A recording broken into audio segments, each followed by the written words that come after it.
The Ghanaian comedy industry is probably one of the most bullied and disrespected industries in the Ghanaian entertainment industry. How many times did I say industry? Ghanaian comedians have suffered a lot. If they're not being compared to Nigerians, then they're being told that they are dry or they are boring, or the classic one, Ghanaian comedians are not funny. There have been countless tweets about this. You find countless tweets saying this, there have been some articles written about it, and even our former first lady said this once. And so in this video, I want us to talk about the Ghanaian comedy industry. And we are going to try to answer some questions like, why are Ghanaian comedians hated so much? Are they really that bad? And what is the main problem with the Ghanaian comedy industry? Now, I know comedy is a broad term because there are comedy TV shows and comedy movies, and I will talk about those, but in this video, I want to focus more on the stand-up comedians.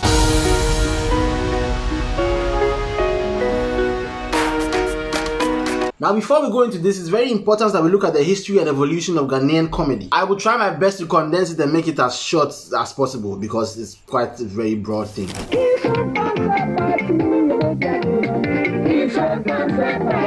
Keystone Concert Party was the most popular comedy show in Ghana from the mid-90s to the early 2000s. If you're in your very late teens to your early and mid-20s, you probably remember this time as the time where your parents were having sex to have you. You remember that time when life was literally a race? When you were racing out of your father's balls, rushing to come into the world. Unfortunately, you won, and now look at you, you are here, unemployed. Some of you may feel employed because you're doing national service, but national service is just orientation period for the soon-to-be unemployed. Why do you think they are sending you to buy watches so much? Because after you finish the service, that's what you'll be doing anyway. From the house, they are preparing you for the real world. Now you don't have a job and everybody's telling you to relax. Life is not a race. But they are lying. Life is a race. You have to win a race to even be here. And so I have a message for you today. And I want to let you know that the fact that you have the strength to win the first race of life means nothing. It doesn't mean anything. I don't know what to tell you. Doesn't mean that you're going to win this one. I mean, government payroll is full. There are no jobs. YouTube is hiring. Start a channel. Alright, back to Key Soap Concert Party. It's a washing soap, but some of my legends are using it to bath. Hey! Concert Party was a very dramatic show. The comedy was very exaggerated. The performers dressed in a very eccentric way and was very heavy on music. It was driven by comic storytelling, mostly fictional stories, right? Totally. And whenever they wanted to do a punchline, the band would punch with them. And Concert Party has been the biggest influence on Ghanaian comedy from that time till now. I mean, the term concert is synonymous with comedy in Ghana. If somebody is doing something stupid, you say concert in concert. Yeah, that's where the term came from. And it's very important to highlight the Concert Party era because for a long time, that was the kind of comedy that Ghanaians were used to. They always had to act ridiculous and the jokes had to be in your face. The emphasis wasn't really on sophisticated or, complex kind of jokes. And I'm not saying there was absolutely no complexity in the comedy. There was, but that just wasn't the focus. It was more of a clown show, like, slipping on a banana and falling down kind of comedy. You didn't have to do too much mental weightlifting to get the jokes. When Keystone Concert Party ended, a lot of those guys became comedy movie stars. And they continued to feed Ghanaians their kind of comedy, but without the ridiculousness of the painting of the faces and stuff. And it was still the same over-the-top comedy that lacked complexity. And I think that was a time where people who spoke bad English became funny. When slip of tongues and all these things became funny. To my generation at least, if you're born in the 60s or 70s or something, let me know in the comments below. How was it like when you were a kid? And for the longest time, that's what a lot of comedians did. They just spoke bad English and they were funny. It's the longest running joke in the country. People built their comedy careers on the fact that they couldn't speak good English. Eventually. And they were mostly Kumasi people. What you want to beat me? Beat me in the comments. Hey, I'm just joking. Shouts to my Americans in the building. I love you guys. Honestly, I think comedians should retire the bad English joke. It's okay for normal people to make that joke, but professional comedians, come on guys. It's just very lazy in my opinion. Just let it go. It's dead. Now around this time, Ghanaian stand-up comedy was not really a thing. And this was the Nigerian Invasion era. This is when Nigerian comedians dominated the stand-up comedy industry in Ghana. And at that time, like 2005, 6, 7, 8, the biggest comedy show in Ghana was by Charterhouse, and it was the Night of Laughs and Music. I remember very well seeing the adverts for Night of Laughs on TV, and I thought the show was happening in Nigeria because everybody on the bill was Nigerian. Yo, listen, it was Basketmouth and then 75 other Nigerian comedians. Basketmouth, I go die. The name that used to crack me up a lot was Lekzy Decomic. Most people my age can say Basketmouth jokes word for word. Like the two things involved one. Those of you can rattle that thing from your head. You don't even know what to say 2 1 2. If you're a woman, you are safe. But if you're a man, there are two things involved. And that created a problem because remember, we came from Concert Party, which was a very over-the-top, less sophisticated kind of comedy. And then our first explosion of stand-up comedy in Ghana was by Nigerians. And so now when the young Ghanaians started trying to do stand-up comedy, Ghanaians were like, I'm very familiar with this one. I've seen this one before, and I'm also very familiar with this one. I've seen this quite a bit. But this one, I don't really know. I can't really tell what you're doing, and it's boring, honestly. What you're doing is boring. I don't like it, honestly. It's very boring. Take it away from me. And that is how I think we got here. And so in the late 2000s going into the early 2010s is where the Ghanaian stand-up comic started really coming into the game. One of the most popular shows at the time was David Oscar's Laugh a Minute. And that's where a lot of people got introduced to DKB, who's now the king of stand-up comedy in Ghana. And that's where the problems began because these people got absolutely killed by Ghanaians.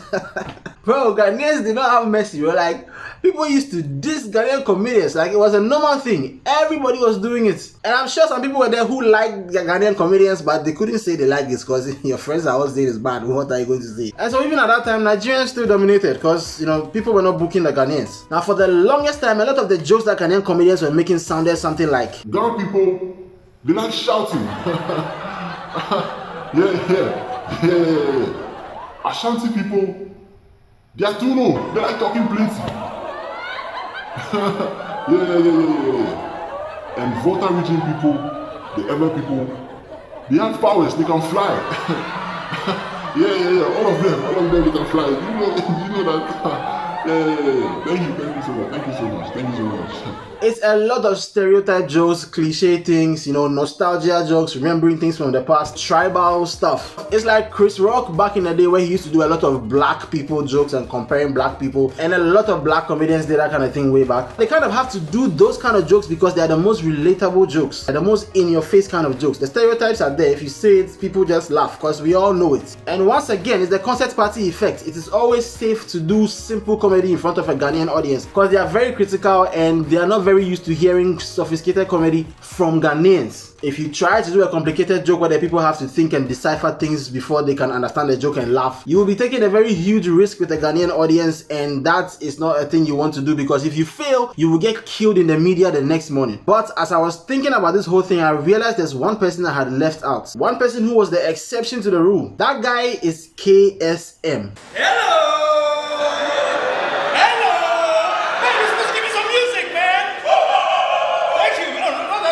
KSM was a different guy. KSM's comedy was advanced from the jump. And KSM was huge. He had Thank God It's Friday, which was a very funny show. It was like the biggest late night comedy show in Ghana. He was doing funny monologues and all these things that really didn't fit into the stereotype at the time. Tree people have become so arrogant. You see, in the past, you know, you look maybe speak in ever and then translate to tree.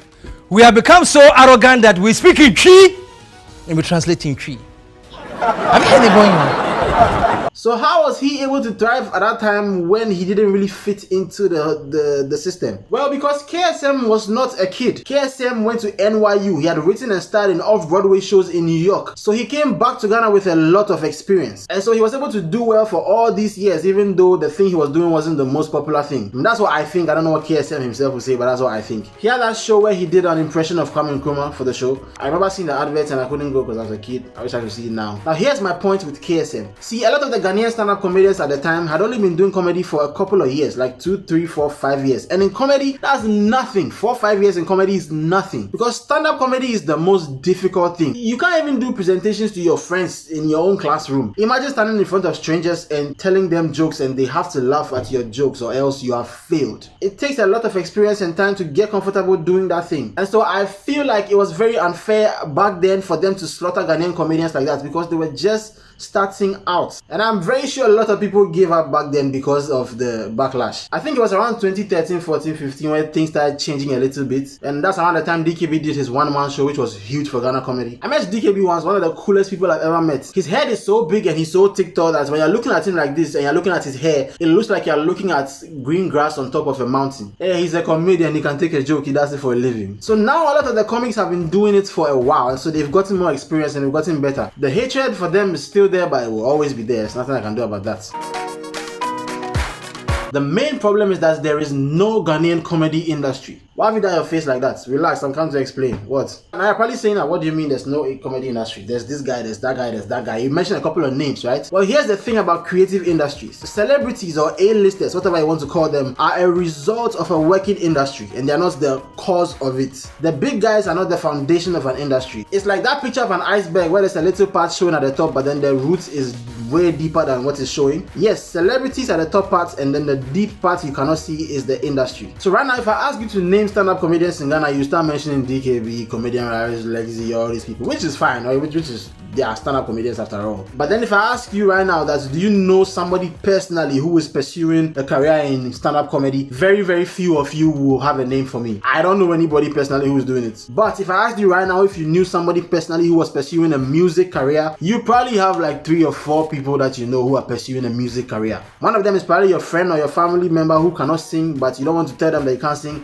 and so they'll go to mentor and go and disgrace themselves, and we will laugh at them, you know, that kind of thing. See, for any creative industry to survive, you need a pool of talent at the bottom. You need that continuous flow of talent into the industry. 1% of those people, in this case comedians, will become superstars, right? They'll be at the top. And then you have a good middle class of people who, they're not the biggest, but they are making a living in the industry, right? They are good. And then you have a lot more people at the bottom trying to get to the top. That's how it goes. You see, in Ghana, there really isn't a comedy scene like the way it is for music or even football. Because if I ask you right now, how many comedy clubs do you know in your city, right, wherever you live, how many comedy clubs do you know? You're probably googling it right now and you won't even find that many. So I think we start with like a place to see comedy on the regular.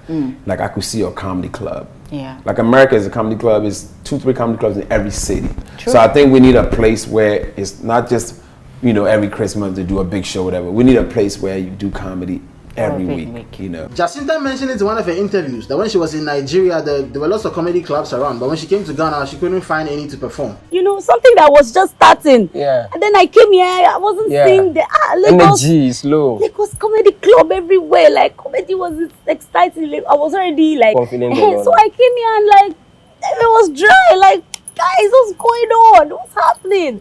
See, if I grew up in an environment where there was a thriving comedy scene, I probably would have tried it. I've been drawn to stand-up comedy for a long time.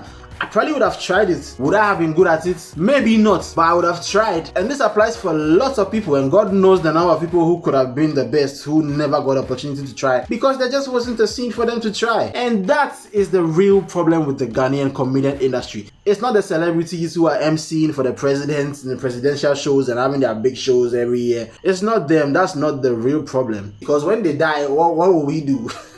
And yes, I know there are lots more underground stand-up comedians than I would think, but it's still not enough. Like, you still can't compare it to music. Underground musicians, they are among us every single day. You walk out your door, there's an underground musician next to you. Okay, I guarantee you.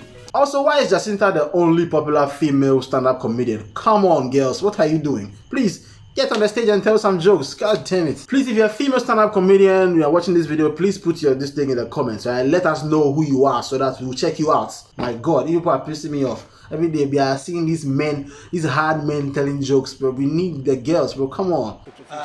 One thing that has changed since you last saw me, you know, everywhere I went, I've said it before, let me repeat. Everyone went, hey, KSM! Baby, KSM! And then all of a sudden, I noticed that it has stopped. I'm telling you. Now when they see me, hey, forgive me. So yeah, I've been wanting to talk about this thing for a while now because I really, really love comedy. I'm one of those people who's always watching and I'm always trying to study what they do. So yeah, let me know what you think. If you think I got anything wrong, if maybe some of my timelines were not correct or maybe I got some details wrong, let me know in the comments below. Because this topic is quite complicated. Maybe you're a veteran comedian and maybe you have some inside information about something. So yeah, let me know in the comments below, man. Alright, I still won't ask you to like and subscribe and hit the notification bell. I will ask you to leave a comment below. Let me know what you think. I still won't ask you to like and subscribe and hit the notification bell. I will ask you to leave a comment below. Let me know what you think about the video. Have I said that already? I've said that already. Yeah. If you want to check out my other videos, I made this video about the dark side of going viral in Ghana. So check that video out and I will see you soon in another video. Love you guys.